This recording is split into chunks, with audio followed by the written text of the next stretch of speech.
कुशीनगर हाटा में जिस तरीके से मस्जिद को शहीद किया गया, बिगड़ती है जब जालिम की नीयत, नहीं काम आते हैं कोई दावे दलील और हुज्जत। उस पे लिखा हुआ है कि मस्जिद जो है 1 इंच भी ना तो अवैध बनी है, ना ही किसी सरकारी जमीन पे बनी है, ना किसी के प्राइवेट प्रॉपर्टी पे बनी है। सिर्फ डाइवर्ट करने के लिए कुंभ पर कोई सवाल ना करा जाए।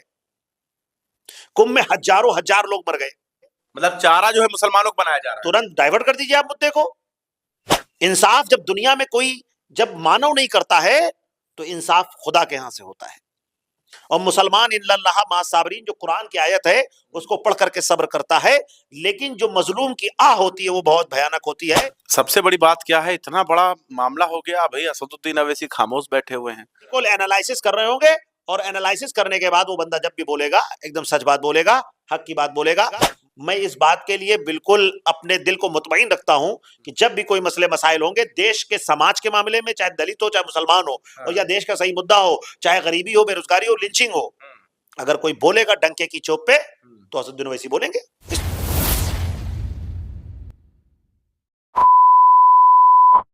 आज हम बात करेंगे आपसे ताहिर साहब, मुद्दा है आपका कुशीनगर हाटा, जिस तरीके से मस्जिद को शहीद किया गया अवैध बताकर। क्या लगता है, क्या माहौल और क्या संदेश देना चाह रही है सरकार? आपने एक बात अपने इंटरव्यू में कही कि अवैध बताकर, इसी के साथ मैं एक शुरुआत करता हूं एक शेर के साथ। बिगड़ती है जब जालिम की नीयत, नहीं काम आते हैं कोई दावे दलील और हुज्जत। उत्तर प्रदेश के अंदर मुसलमानों के जो धार्मिक स्थल हैं, इबादत गाहें हैं, उनको टारगेट करके निशाना बनाया जा रहा है। क्योंकि देश के अंदर जब बाबरी का फैसला आया, मुसलमानों ने सर्वोच्च न्यायालय का जो भी फैसला था उसका इस्तकबाल कर लिया कि देश के अंदर एकता अखंडता बची रहनी चाहिए। चलिए ये भी हम सब्र कर लेंगे। लेकिन जिस तरीके से आपने देखा संभल, ज्ञानव्यापी, मथुरा, आए दिन मस्जिदों पर मामले आते रहते हैं, लेकिन सुप्रीम कोर्ट के आदेशानुसार कहीं ना कहीं कोई ना कोई रुकावट आ जाती है तो ये मुद्दा ठंडा पड़ जाता है। तो मुद्दे को गर्म करने के लिए, भारत देश की राजनीति में एक भूचाल लाने के लिए मस्जिद ही को क्यों टारगेट किया जाता है? और आपने जो बात कही अवैध, वैध मस्जिद को अवैध कर दिया आपने, वैध मस्जिद को अवैध कर दिया। सन 1999 से बनी हुई मस्जिद, 25 साल पुरानी बनी मस्जिद, मदनी मस्जिद आज की थी, उसका रिन्यूएट हुआ है, उस पर कुछ चीजें नहीं बनी है। आपको पता होना चाहिए कुशीनगर का प्रशासन जो इससे पहले था उसने पहले इस मस्जिद की जांच की है। उस जांच में आप देखिएगा, नेट पे पड़ा हुआ है, जो जांच होती है, जांच का जो पूरा लब्बो लुआब निकल करके आता है, कमीशन रिपोर्ट, वो पड़ी हुई है।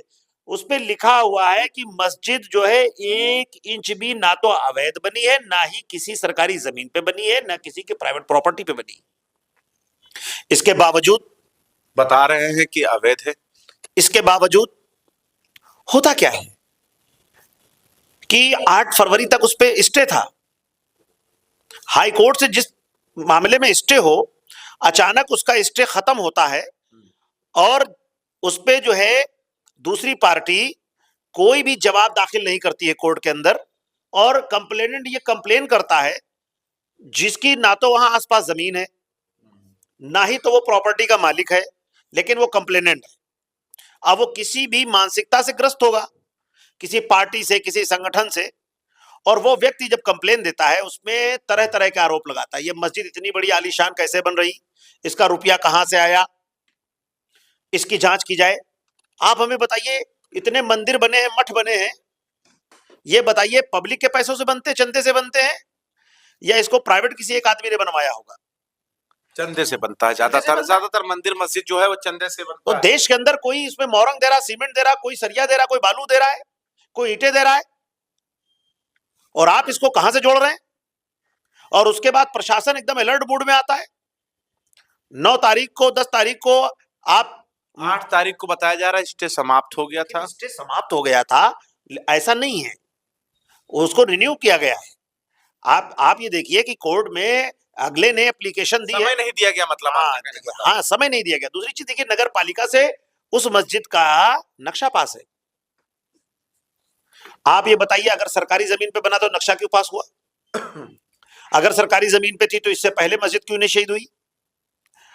अगर वो अवैध थी तो आखिर अभी ही ये क्यों मुद्दा सामने आया? आपको मालूम होना चाहिए ये मुद्दा, सुनिए, ये मुद्दा जो है सिर्फ डाइवर्ट करने के लिए, कुंभ पर कोई सवाल ना करा जाए। कुंभ में हजारों हजार लोग मर गए, 40-40 किलोमीटर लंबी लाइनें लगी हुई हैं, 40 करोड़ आदमी के आने की उन्होंने व्यवस्था की थी। एक कह रहे थे 100 करोड़ लोग आएंगे। अरे मैं कहता हूं, जब डिजिटल कुंभ आप करा रहे थे तो डिजिटल गिनती आप नहीं दे पाए आज तक मृतकों की, खोए हुए व्यक्तियों की। तो आप हमें बताइए, उस मुद्दे पर कोई सवाल ना होने पाए। मतलब आपका कहने का मतलब, रुक जाइए, मैं सवाल पूछना चाहता, नहीं 2 मिनट, मैं आपकी बात काट रहा हूँ। आपका सीधा सीधा कहना है कुंभ के आंकड़े न देना पड़े, इसलिए हाटा कुशीनगर में मस्जिद को तोड़ा गया। बस जब भी कभी सरकार और सत्ता से सवाल होगा, जब भी कभी उनके मुद्दे पर सवाल होगा, कुंभ में इतने श्रद्धालु कुचल करके, दब करके, भगदड़ में, रास्ते में इंतकाल करे जा रहे हैं, उनका कोई डाटा ना देना पड़े। कहीं ऐसा ना हो बहुसंख्यक नाराज हो जाए, तो मुसलमानों की जो है इबादत गाहों को टारगेट कर लीजिए, मतलब चारा जो है मुसलमानों को बनाया जा रहा है। तुरंत डाइवर्ट कर दीजिए आप मुद्दे को। अब आप देखिए मुद्दे को डाइवर्ट कैसे किया जाता है। सारी चीजें मेरे पास लीगल मौजूद है मस्जिद की। मस्जिद प्राइवेट प्रॉपर्टी पे नहीं है, मतलब सरकारी प्रॉपर्टी पे नहीं, वो प्राइवेट प्रॉपर्टी है, खरीद करके जमीन बनी है, दाखिल खारिज है, नक्शा पास है। सारी चीजें होने के बावजूद नगर पालिका में कोई भी ये ऐसा मुद्दा होता है कि इसमें अपील करने का अधिकार होता है, बिना किसी दूसरे पक्ष को सुने। अब अपील का जो है उनको अधिकार न दे करके आप बिना नोटिस के धड़ा धड़ा आपने जो है 20 बिल्डोजर लगा दिए, 500 मीटर पे बैरिकेडिंग करा दी, एक परिंदे को करीब नहीं आने दिया। तो क्या तमाशा है देश के अंदर? संविधान और कानून की धज्जियां उड़ रही हैं। दिल्ली के अंदर आपने देखा, अमानतुल्लाह के ऊपर जो है गैर जमानती जो है एफआईआर दर्ज हो जाती है, और दर्ज होने के बाद आप देखिए उनको इस तरीके से ढूंढा जा रहा है जैसे लग रहा है देश का सबसे बड़ा अपराधी ढूंढा जा रहा है। आप देखिए crime branch, special task force, Delhi police Amanatullah को ढूंढ रही है। मुस्तफाबाद में चुनाव हार गए तो तुरंत डाइवर्ट करना है उनको, मुस्तफाबाद का नाम विष्णुपुरी कर देंगे। जीत गए वहां तो। अरे भाई हाँ, तो जीत गए, इसी में विष्णुपुरी करेंगे ना। तो ये क्या देश के अंदर चल रहा है? देश को देखिए दिशा ये लोग नहीं देना चाहते। मतलब आप फिर वहीं पर आ रहे हैं कि महाकुंभ को छिपाने के लिए सारा सब कुछ हो रहा देश है। को दिशा नहीं देना चाहते, देश को दुर्दशा की तरफ ले जाना चाहते हैं। जितना ज्यादा देश दुर्दशा में आएगा, दुर्दशा का मतलब समझे? हाँ, बर्बादी की तरफ जा रहा दुर्दशा है। का मतलब यह है कि मुसलमानों के मामलात को जो है दूरदर्शित करता, उनको इतना पीड़ित, उनके ऊपर इतना आक्रमण दिखा करके बहुसंख्यकों को खुश करके वो हमेशा सत्ता में रहना चाहते हैं। रहना चाहते हैं, बरकरार रहना चाहते हैं। कोई सवाल ना हो, ना कुंभ पे हो, ना बेरोजगारी पे हो, ना स्वास्थ्य पे हो, ना सड़क पे हो, ना गड्ढों पे हो, सिर्फ धर्म पर हो। सिर्फ धर्म पर हो। देश के अंदर एक चलन निकल पड़ा है। मतलब भाजपा पाकिस्तान, बांग्लादेश और मुसलमान के नाम पर ही अपने आप को बचा लेती है। भारतीय जनता पार्टी विकास के मुद्दे पर जिस दिन चुनाव लड़ने पर आ जाएगी ना, उनके पास विकास के मुद्दे पर बात करने के लिए कुछ होगा ही नहीं। सबका साथ सबका विकास की बात करते थे, मैं तो कहता हूं ये सबका साथ सबका विकास की तो बात छोड़िए, कह रहे थे विश्वास की बात कर रहे थे। ये विनाश का काम कर रहे हैं और ये विनाशकारी राजनीति है। आप हमें जरा बताइए, मस्जिद अल्लाह का घर है, और वो अल्लाह जिसने इस दुनिया को, इस सृष्टि को बनाया, वो किसी की इबादत गाह हो, किसी का मंदिर हो, मस्जिद हो, गिरजाघर हो। बीजेपी वाले तो कह रहे थे, बीजेपी वाले तो कह रहे थे गिरा रहे हैं तो इसका प्रकोप आएगा। अमेरिका ने कहा था ना कि फिलिस्तीन को जो है राख के ढेर में बदल देंगे, और वहीं राख का ढेर बन गया।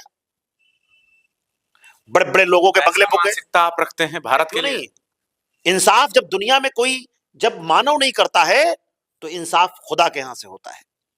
और मुसलमान इन्नल्लाह मा साबरीन जो कुरान की आयत है उसको पढ़ करके सब्र करता है।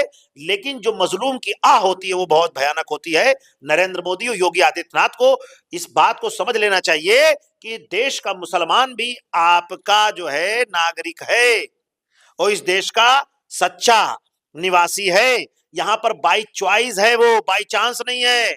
आप तो यहाँ बाई चांस हो, हमारे पास तो ऐसा आप तो ऐसा पीड़ा बता रहे, आप तो ऐसा पीड़ा, चॉइस है। अरे आप तो ऐसा पीड़ा, सुनिए, हमसे ज्यादा देश से मोहब्बत करने वाला व्यक्ति इस देश के अंदर कोई हो ही नहीं सकता। आप तो ऐसा पीड़ा बता रहे जैसे लग रहा है भाजपा ने आप ही को कुरेद दिया हो। भाई हमको क्यों नहीं कुरेदा? भारतीय जनता पार्टी ने हमें 2-2 बार 3-3 बार जेल भेज दिया, दर्जनों मुकदमे डाल दिए, इनाम घोषित कर दिया, कभी घर गिरा देंगे, कभी ऑफिस गिरा देंगे, एकदम जो है तांडव काट दिया।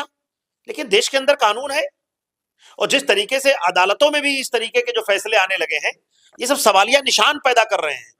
मैं बार बार ये कह देना चाहता हूं देश के मुसलमानों से, देश के सेकुलर हिंदू भाइयों से भी, कि अगर आप इस मानसिकता से जो ये कार्य हो रहा है इस पर आप अगर अंकुश नहीं लगाते हैं, आवाज नहीं उठाते हैं, तो देश जो है दुर्दशा की तरफ चला जाएगा, देश विनाश की तरफ चला जाएगा। इसको विनाश की तरफ न जाने दीजिए, इसको विकास की तरफ जाने दीजिए। देखिए यही बात है, मस्जिद तोड़ी गई हाटा में, कुशीनगर जिले में।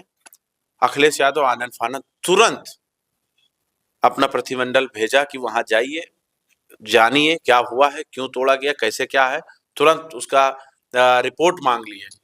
रिपोर्ट इस वजह से उन्होंने मांग लिया, अभी मिल्कीपुर हार गए।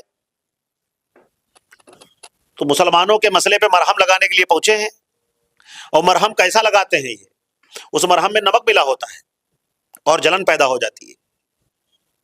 इनके मरहम से कुछ होता ही नहीं। आप देखिए, दूसरे साहब हैं, मोहब्बत की दुकान खोले चल रहे हैं, उनका शटर साहब है मोहब्बत की दुकान, राहुल गांधी है ना, वो कहते हैं मोहब्बत की दुकान, नफरत के बाजार में मोहब्बत की दुकान मैं खोलने के लिए निकला हूं। तो निकले ना, क्यों नहीं मस्जिद के मामले पे बोलते हैं? मुसलमानों की हत्याएं होती तो क्यों नहीं बोलते हैं? लिंचिंग होती तो क्यों नहीं बोलते हैं?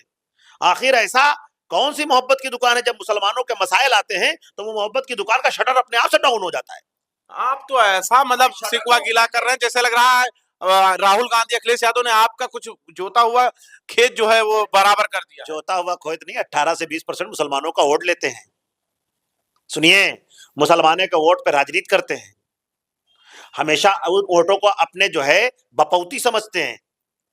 जब हम उनको थोक के भाव में वोट देते हैं तो हमारे मसाइल पे क्या योगी जी बात करेंगे, मोदी जी बात करेंगे? अरे आपका खेत थोड़ी जोत दिए हैं। सुनिए, तो योगी जी मोदी जी तो 80% की राजनीति करते हैं। वो तो कहते हैं 80% के वोट की हम राजनीति करते हैं, 20% जाए इधर उधर। अरे हम लोगों को कुछ समझते ही नहीं है। मैं बार बार कहता हूं योगी जी से भी और मोदी जी से भी ये कहना चाहता हूं, सुनिए, आप देश के शासक हो सकते हैं, अगर तानाशाही करेंगे ना तो देश की जनता आपको उखाड़ के फेंकेगी। कि कब तक आप तानाशाही करोगे? तानाशाही ज्यादा दिन नहीं चलती। हिटलर की नहीं चली, नमरूद की नहीं चली, शद्दाद की नहीं चली। अरे बड़े बड़े फिरौन आए, शद्दाद आए, दुनिया के आए लोग मिट गए। अरे आपकी भी शासन सत्ता जाएगी, आपकी भी जांच होगी। अच्छा, आपने ये नोटिस किया कुशीनगर आपकी भी जांच होगी, जब आपकी भी जो फाइलें जब जांच होगी, जैसे पहले रोए थे कहीं ऐसा ना हो फिर रोना पड़ जाए। सबसे बड़ी बात क्या है, इतना बड़ा मामला हो गया, भाई असदुद्दीन अवैसी खामोश बैठे हुए हैं, मतलब उनका कोई बयान नहीं आया। तो क्या हर मुद्दे पे असदुद्दीन अवैसी चिल्लाना शुरू कर दें? ओवैसी बोले तो जुर्म, ओवैसी ना बोले तो जुर्म, और ओवैसी अगर बोले तो कहे उकसा रहे हैं। और बंदा 2 मजलूम मुसलमानों को टिकट दे दिया उसने। मैं ये कहता हूं एमआईएम से नहीं मतलब रखना। आप 2 मजलूम चुनाव लड़ रहे, ताहिर और शिफा लड़ रहे थे वहां। मुसलमानों को ये देखना चाहिए था, ये मजलूम थे, परेशान थे, 5-5 साल आपकी वजह से, आपकी लड़ाई की वजह से बेकसूर वो जेल काट रहे थे। आपको जो है चुनाव निशान नहीं देखना था, क्या है पतंग है, क्या है क्या नहीं। आपको ताहिर और शिफा को देखना चाहिए था, आप वोट को करना चाहिए था, लेकिन आपने नहीं किया। फिर आप उम्मीद करते हो कि असदुद्दीन ओवैसी बोले। मैं कह रहा हूं असदुद्दीन ओवैसी एनालिसिस कर रहे होंगे, वो कुशीनगर हाटा के बारे में एनालिसिस, बिल्कुल एनालिसिस कर रहे होंगे। और एनालिसिस करने के बाद वो बंदा जब भी बोलेगा एकदम सच बात बोलेगा, हक की बात बोलेगा। मैं इस बात के लिए बिल्कुल अपने दिल को मुतमईन रखता हूं कि जब भी कोई मसले मसाइल होंगे देश के समाज के मामले में, चाहे दलित हो, चाहे मुसलमान हो, और या देश का सही मुद्दा हो, चाहे गरीबी हो, बेरोजगारी हो, लिंचिंग हो, अगर कोई बोलेगा डंके की चोट पे तो असदुद्दीन ओवैसी बोलेंगे, इसमें कौन सी ताज्जुब की बात है? मतलब असदुद्दीन अवैसी का इंतजार राहुल गांधी मान लीजिए ट्विटर पे ट्वीट कर दिए, अखिलेश यादव ट्वीट कर दिए, वो भेज भी दिए, इस पर आपको आमादा नहीं है, आपको विश्वास नहीं है अवैसी का बड़ा। बड़ी मुश्किल की बात है कि ट्विटर पे आंदोलन होगा, अब चिड़िया चिड़िया खेलोगे, चिड़िया चिड़िया खेलोगे। ट्विटर पे तो असदुद्दीन अवैसी भी बोल देते अरे हैं। भाई, ट्विटर पे बोलने के बाद तो सदन में भी बोलते हैं। और असदुद्दीन ओवैसी से मैं ये भी कहना चाहता हूं कि सड़क पे भी आए, वो सिर्फ बोलने से काम नहीं चलेगा, मौका वारदात पे भी आइए। तो देखिए हमारे साथ शेख ताहिर सिद्दीकी जी मौजूद थे, जिनसे हम चर्चा कर रहे थे कुशीनगर हाटा के मामले पर कि आखिर इनका क्या एनालिसिस कहता है, ये क्या सोच रहे हैं। वीडियो थोड़ा लंबी हो गई है, लेकिन मुझे उम्मीद है कि आप पूरा वीडियो देखेंगे और वीडियो को देखने के बाद कमेंट्स बॉक्स में आप अपनी राय जरूर देंगे कि कितनी बात सही है और कितनी झूठी है। खैर, देखते रहे आप 24 तक न्यूज़, जनता का इनके साथ।